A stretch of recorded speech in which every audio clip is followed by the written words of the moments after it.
pérola, coloca para mim aí, Miguel, Isaías 29, o tema desta pérola da graça, você que está aí às quintas-feiras, nós gravamos esta pérola, quinta-feira é dia de passear com a velha, tá? O tema desta pérola da graça é doutrinas que embriagam. Vamos ler o que disse o profeta Isaías no capítulo 29, versículo 9, eu vou ler até o versículo 12. Olha isso aí. Estatelai-vos e ficai estatelados.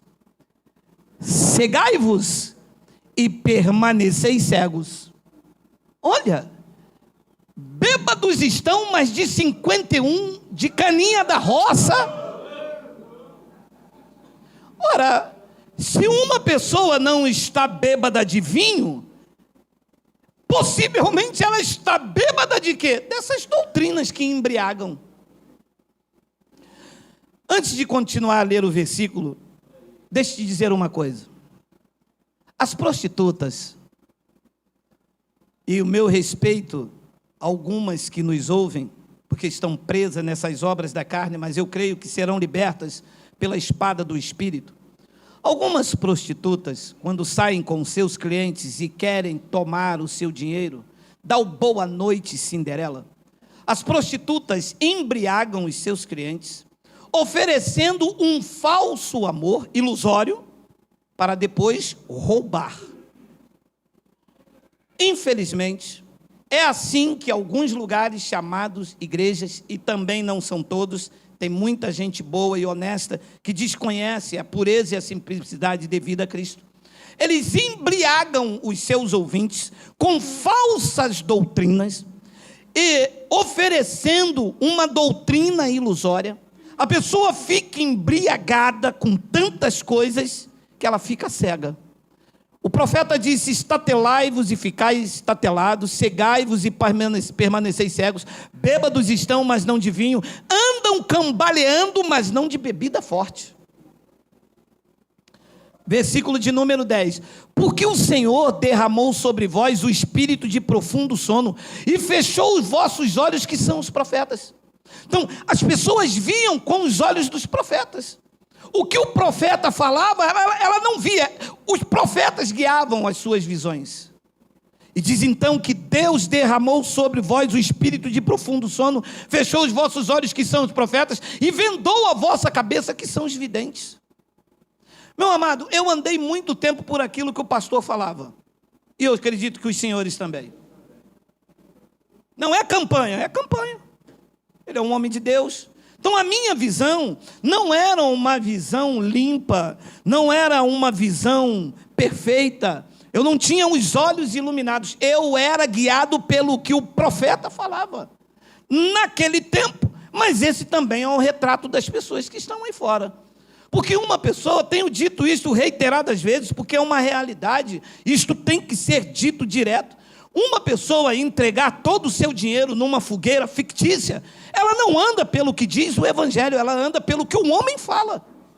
A visão dela é guiada pelo que o homem diz.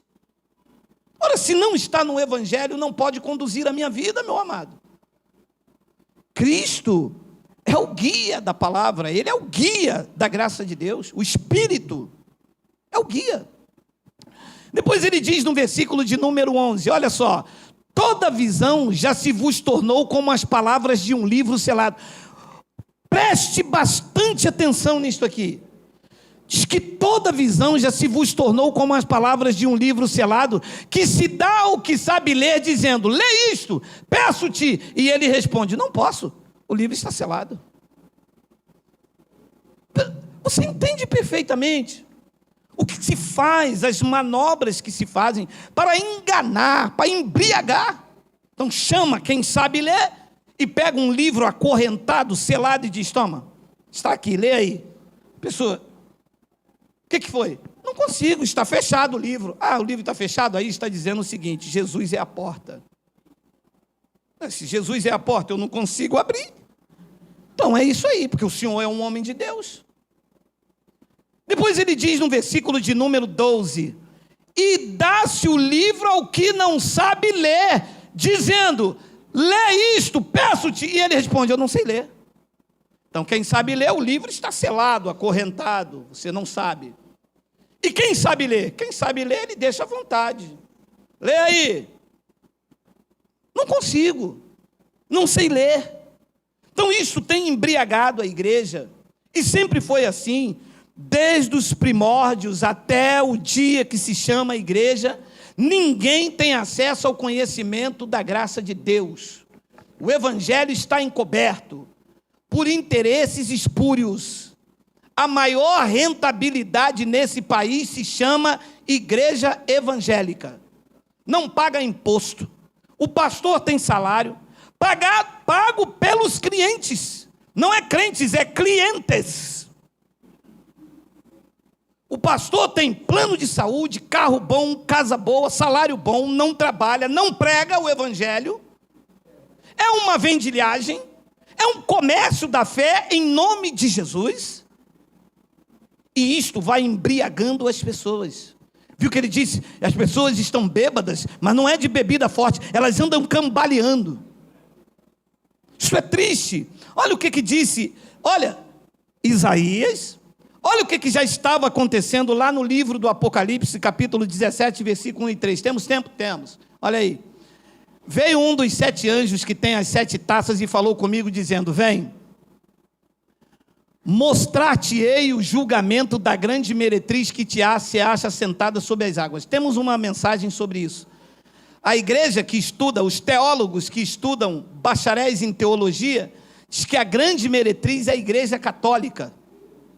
A grande meretriz ali que ia ser julgada chamava-se Yahuchalam, Jerusalém. Jerusalém era o centro, o epicentro do juízo. Jesus de Nazaré disse, Jerusalém, Jerusalém, que matais os profetas e adornais o seu túmulo. Será requerido de vocês o sangue dos profetas, desde Abel até Zacarias, que foi derramado sobre o altar.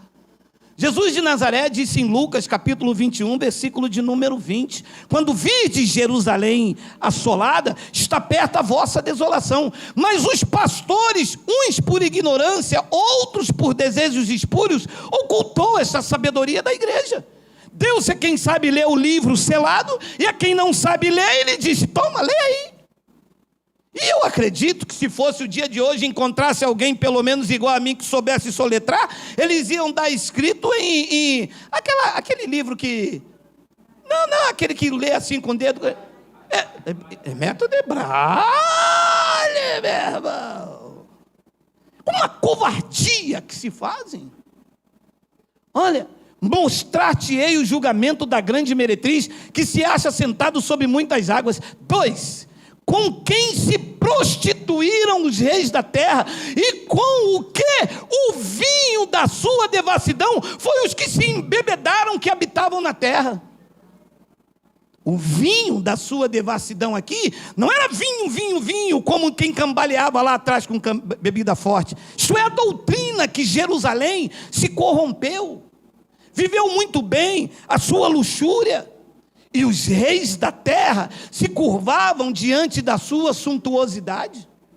E ali se deu a apostasia, e o juízo veio sobre aquela grande cidade. Diz o versículo de número 3, olha aí.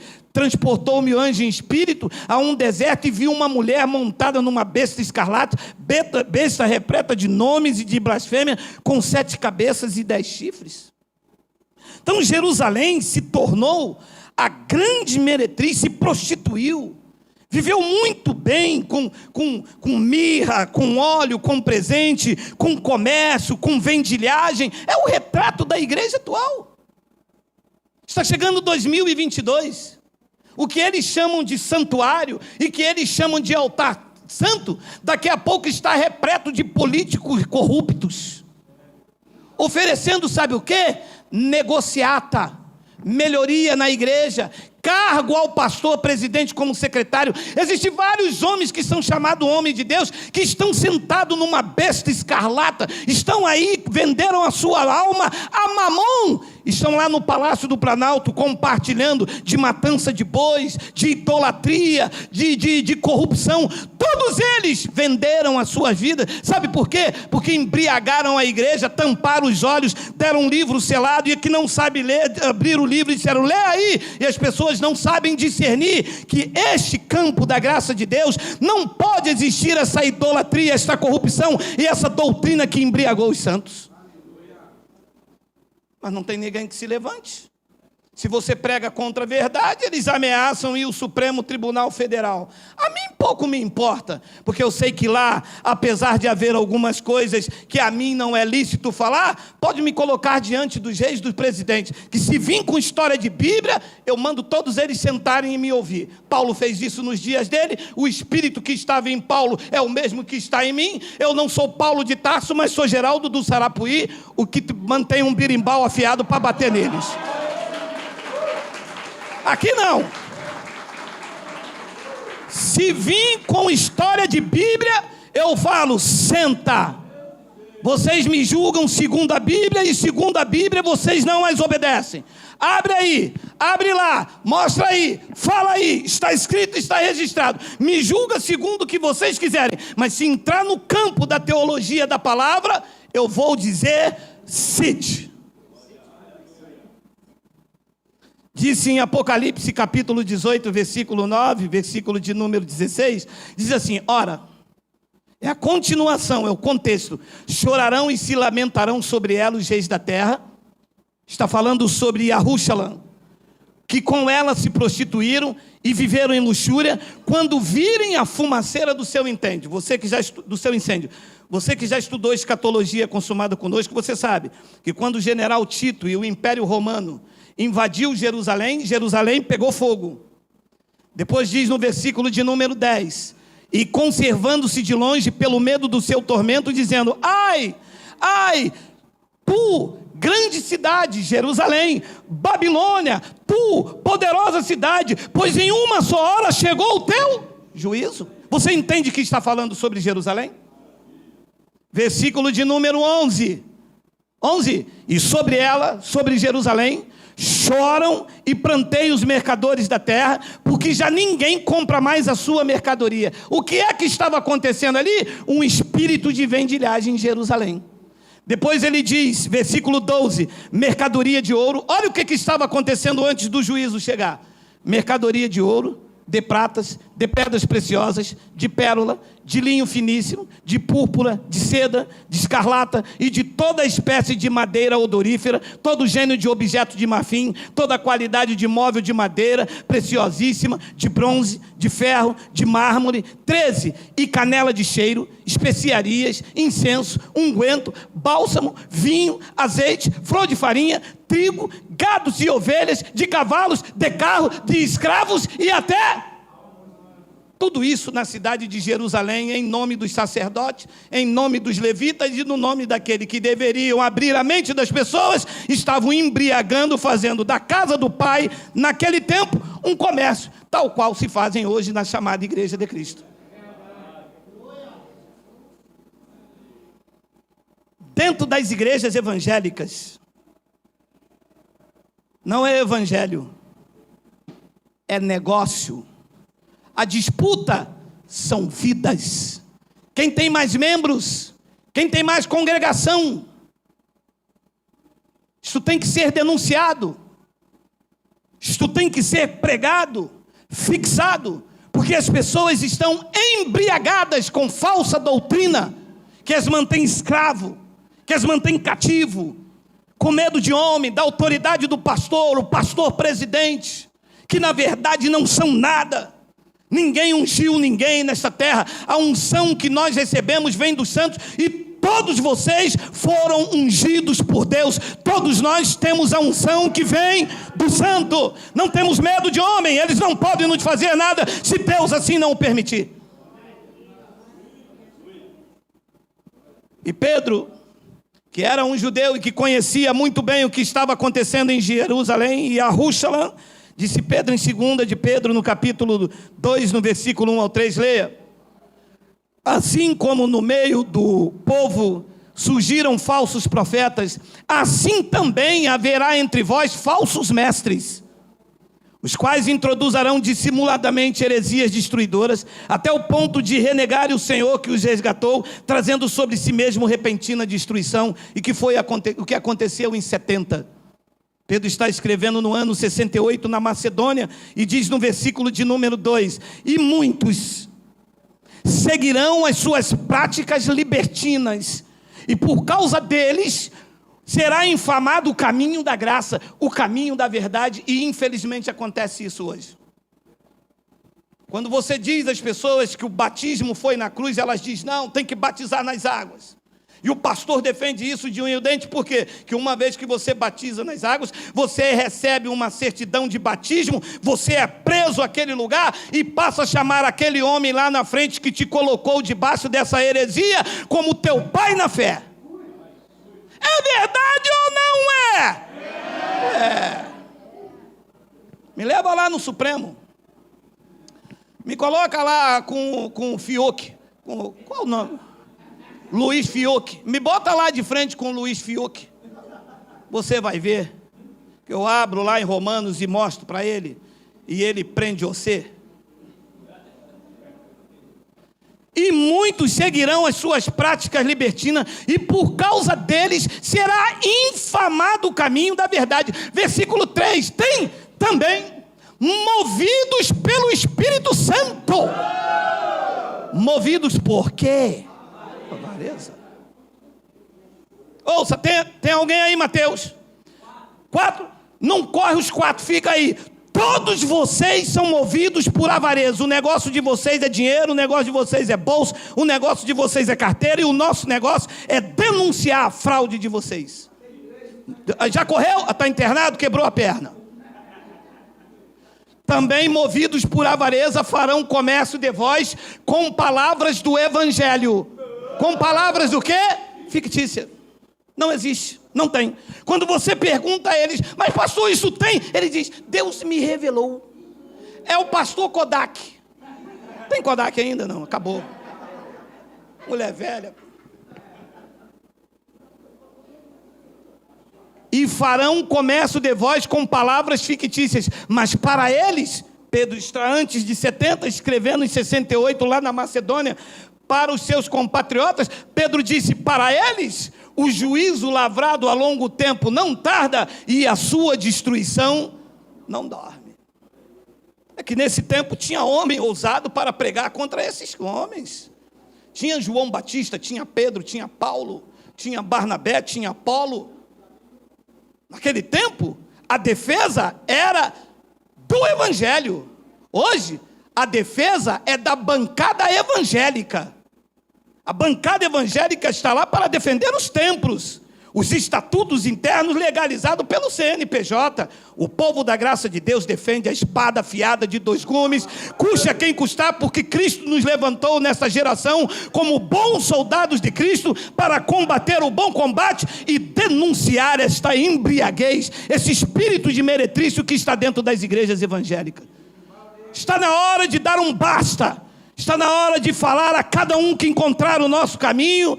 Ouça, desperta, ó tu que dormes, levanta-te de entre os mortos e Cristo vos esclarecerá. E uma vez esclarecido, ecoará no teu espírito a frase que é dita entre nós: a tua graça nos basta. Diga glória a Deus.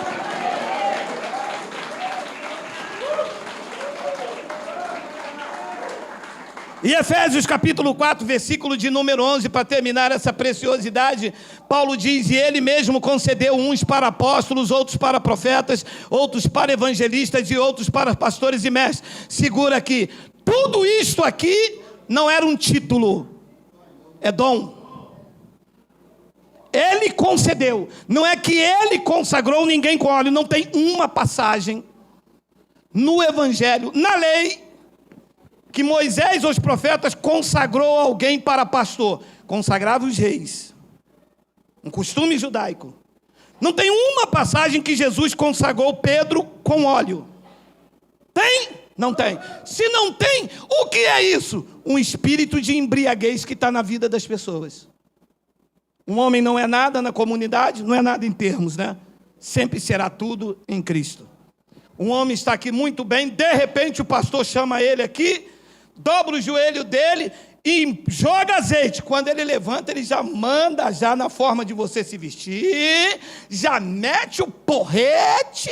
Quem toca aqui que não deu dízimo já não toca mais, por causa de um punhado de óleo Singer, aquele óleo de peroba, que é o que se jogam neles. Vocês conhecem o óleo Singer? Versículo de número 12, já vou terminar, meu amado. Com vista ao aperfeiçoamento dos santos, para o desempenho do seu serviço, para a edificação do corpo de Cristo. 13, até que todos cheguemos à unidade da fé, do pleno conhecimento do Filho de Deus, à perfeita varonilidade, à medida da estatura da plenitude de Cristo. 14, para que não mais sejamos como meninos, agitados de um lado para o outro e levados ao redor por vento de doutrina. Veja por onde vem o vento de doutrina: pela artimanha dos homens, que pela astúcia, não é pela revelação do evangelho, é pela astúcia com que induzem ao erro. É o que a prostituta faz. Vamos lá, meu amor, te oferece amor, um sexo pago, aí embriaga ele no marafo, bota lá um pouco de... Tô ligado nisso, tô ligado. Eu vim de lá pequenininho. Mas eu vim de lá pequenininho. E as igrejas estão assim, embriagadas. Dá o seu tudo. Faz uma campanha. Você vê que as igrejas não são formadas de pessoas que querem crescer na graça e no conhecimento. São pessoas que meteram os pés pela mão. O filho assaltou, foi preso. Ela acha que fazendo uma campanha, Deus vai ser injusto, atropelar a justiça e falar... Bota ele na rua. Não, mas ele matou uma pessoa, passou em... Não, mas a Josefina fez um voto comigo de 5,50. Como é que uma pessoa cai neste golpe? Porque ela está embriagada com esses ventos de doutrina, pela artimanha dos homens, com pela astúcia, induzem ao erro. Mas a você, Deus achou misericórdia, iluminou os olhos do seu entendimento, e desse reggae você não come mais. Capite?